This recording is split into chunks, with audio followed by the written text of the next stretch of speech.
Assalamualaikum warahmatullahi wabarakatuh.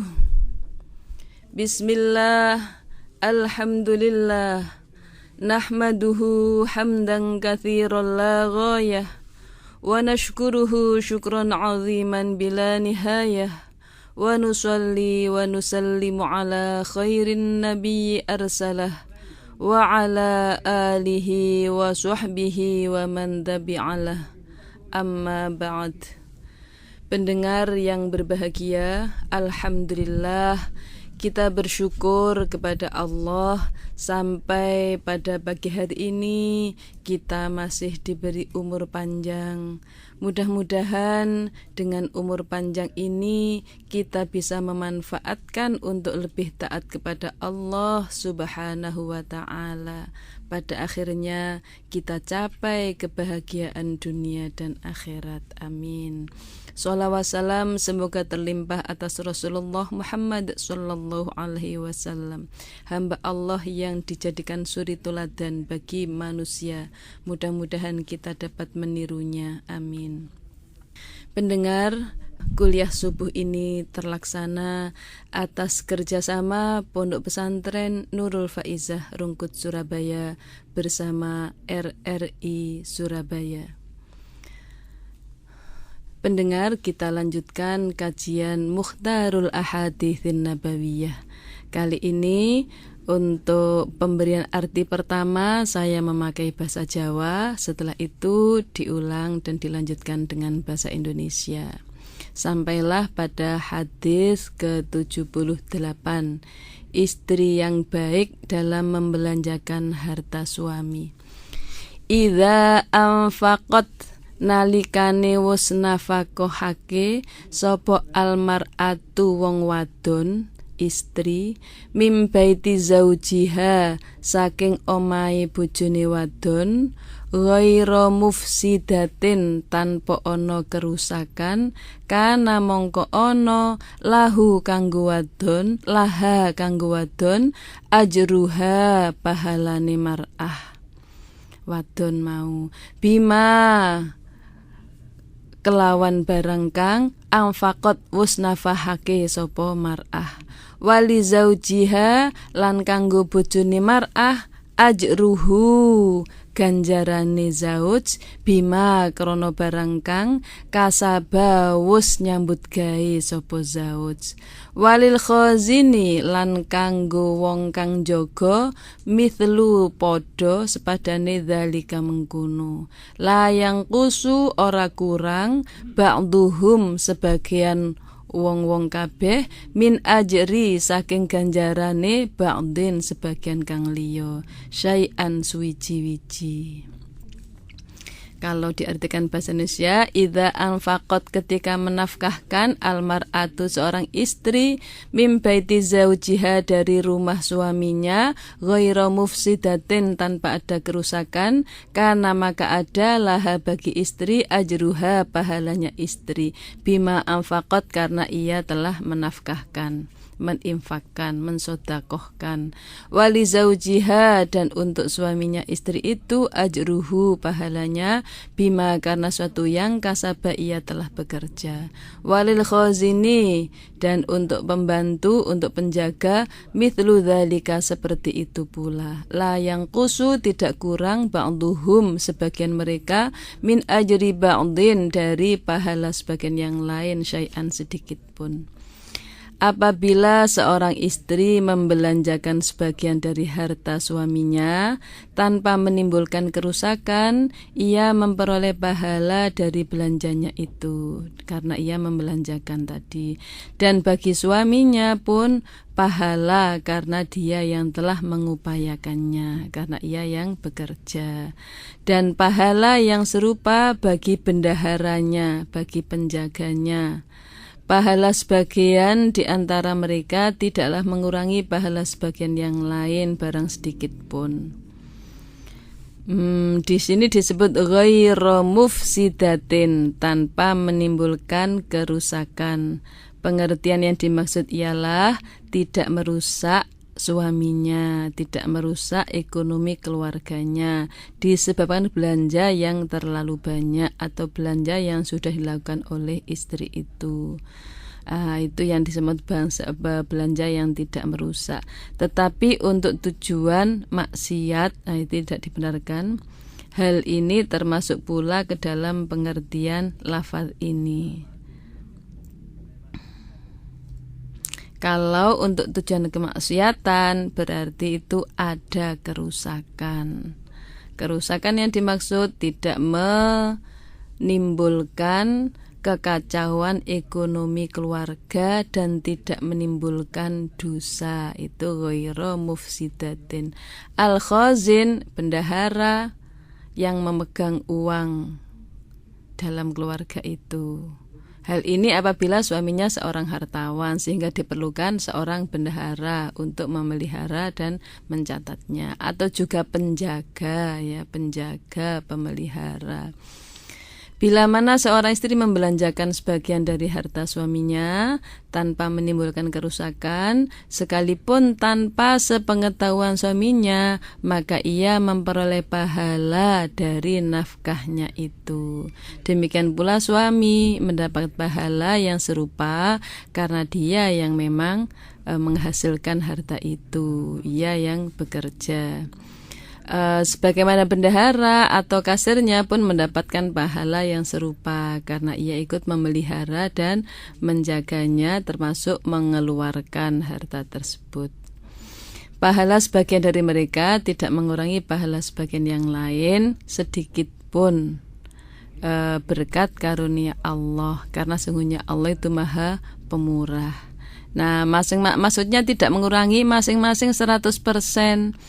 Kalau istri membelanjakan, belanja apakah untuk keluarganya atau juga mungkin diberikan kepada anak yatim, fakir miskin, du'afa dari uang belanja itu, tapi tidak menimbulkan kerusakan. Misalnya belanjanya sehari 50.000, istri itu bisa menabung setiap hari 2.000 misalnya. Kemudian 2.000 itu kumpul sebulan 60.000 diberikan kepada fakir miskin, anak yatim. Nah, itu contoh membelanjakan harta dalam rumah tangga itu yang tidak menimbulkan kerusakan. Jadi gizi keluarga tetap terpenuhi, kemudian kebutuhan keluarga terpenuhi, tetapi ada juga sebagian yang dinafkahkan untuk jalan Allah, untuk memenuhi yang diperintah oleh Allah, yaitu menyantuni orang-orang yang berhak untuk mendapatkan santunan. Meskipun suami nggak tahu, suami tetap dapat pahala karena memang uang itu adalah hasil kerja suami. Istri juga dapat pahala karena dia yang sedekah. Nah, untuk para istri, hari ini bisa dipakai pedoman bagaimana istri bisa mengatur, memanage keuangan keluarga, ekonomi keluarga itu sehingga ia bisa memenuhi kebutuhan keluarganya, bisa memenuhi kebutuhan gizinya, tetapi di sisi lain ia juga bisa menyisihkan sebagian anggaran itu untuk sedekah bagi yang membutuhkan. Bukankah Allah juga merintah supaya kita menyambung kepada orang-orang yang perlu disambung? Ayyusola, ya, ayyusola, orang-orang yang perlu sambung. Kalau itu keluarga, menyambungnya silaturahim. Tapi kalau tak anak yatim, menyambungnya dengan menyantuni. Kalau itu orang fakir, orang miskin, menyambungnya dengan membantu kebutuhan mereka semampu kita. Sehingga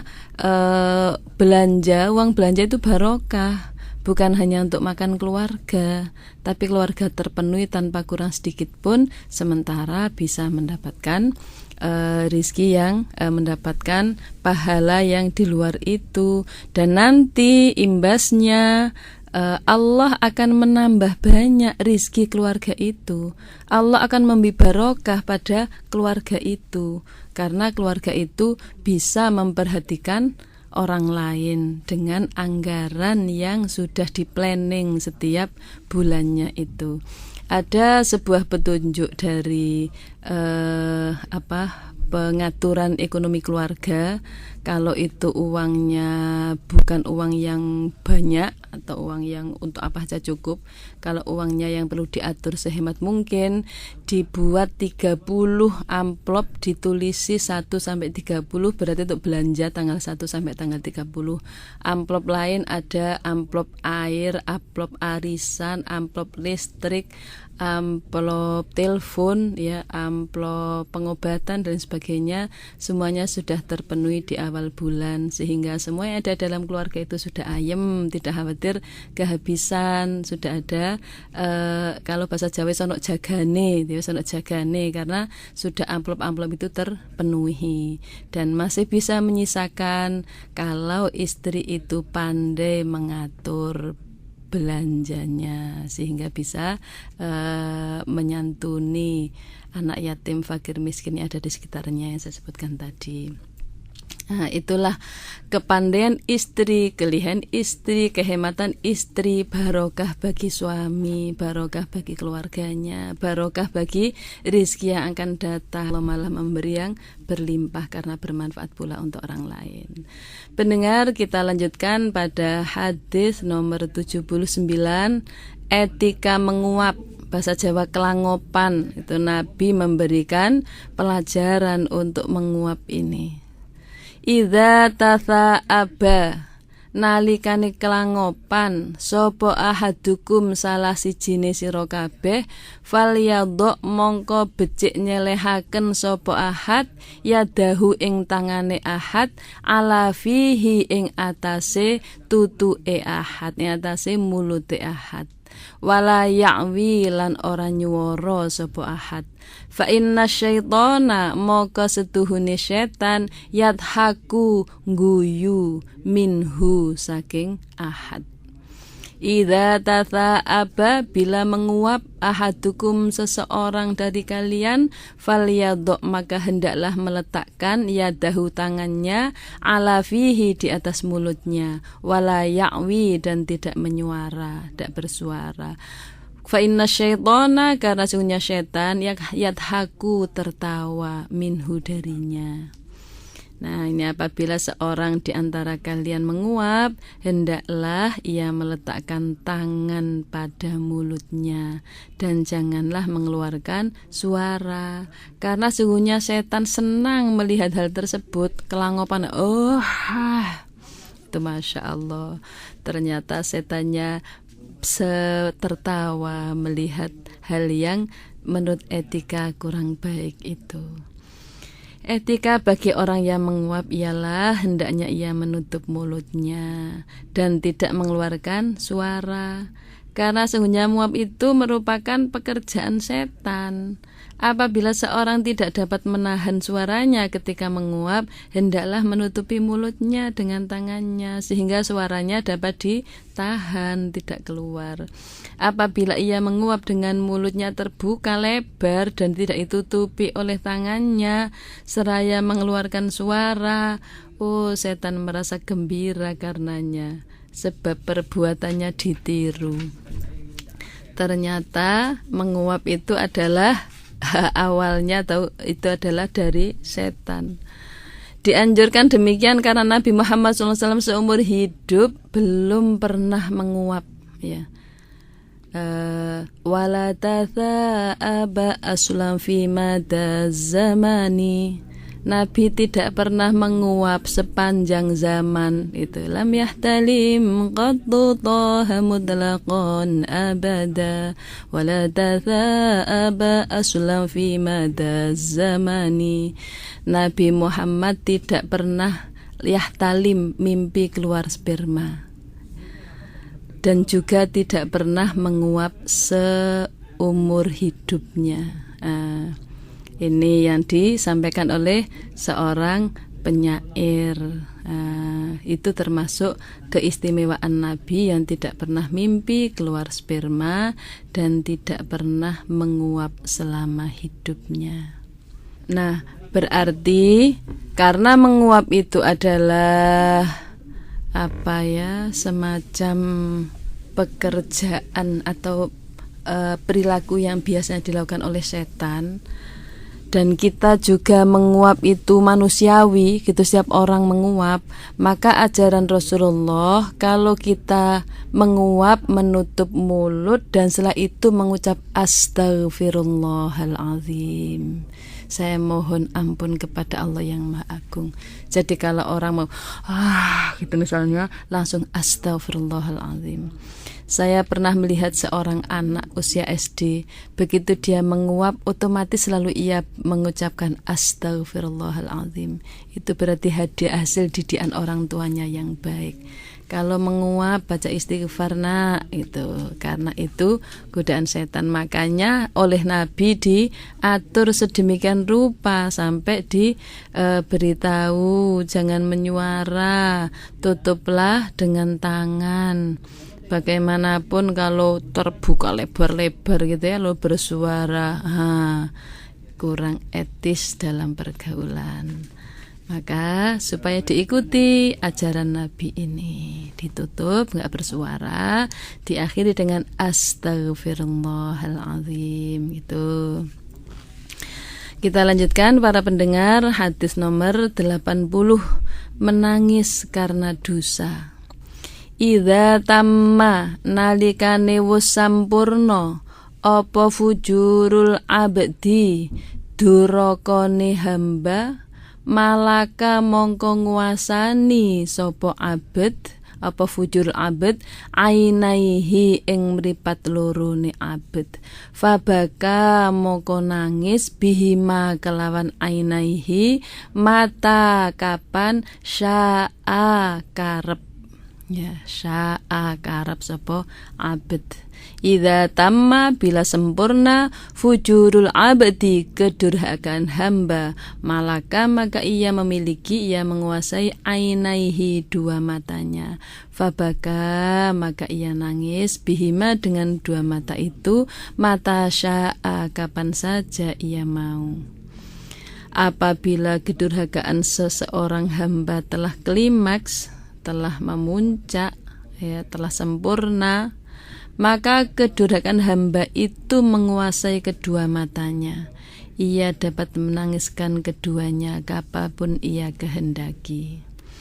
Seorang hamba yang ditakdirkan baik, apabila kedurhakaan yang dilakukannya telah mencapai puncaknya, maka ia menyesali perbuatannya dan menangisinya, serta segera bertobat, tidak mau mengulangi perbuatan durhakanya lagi.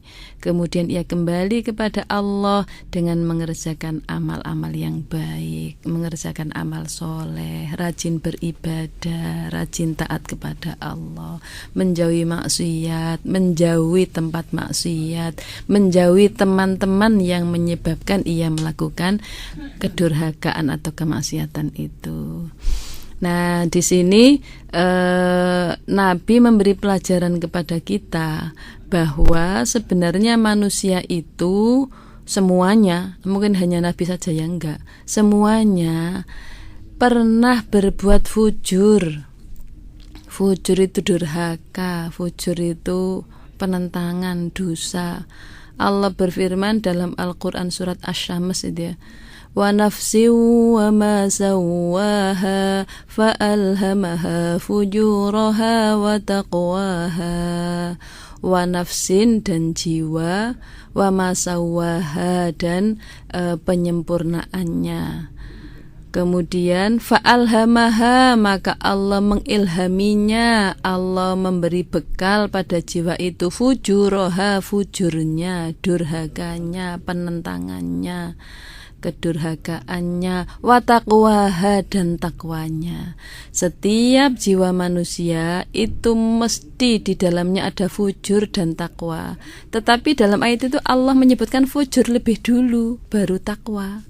Berarti memberi ilustrasi, memberi sinyal bahwa sebenarnya manusia itu fujur dulu baru takwa. Manusia itu mesti dosa dulu baru nangis kemudian tobat.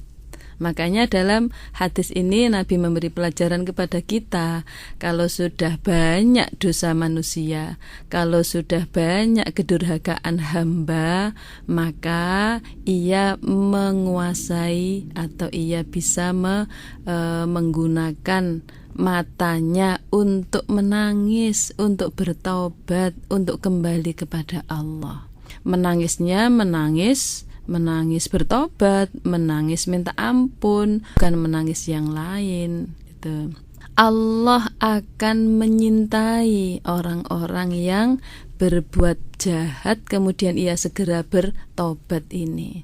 Sebagaimana Nabi pernah bersabda, wa'atbi'as sayyi'atal hasanata tamhuha, ikutilah perbuatan jelek, perbuatan buruk dengan perbuatan baik, niscaya perbuatan baik itu bisa meleburnya, bisa menghapusnya.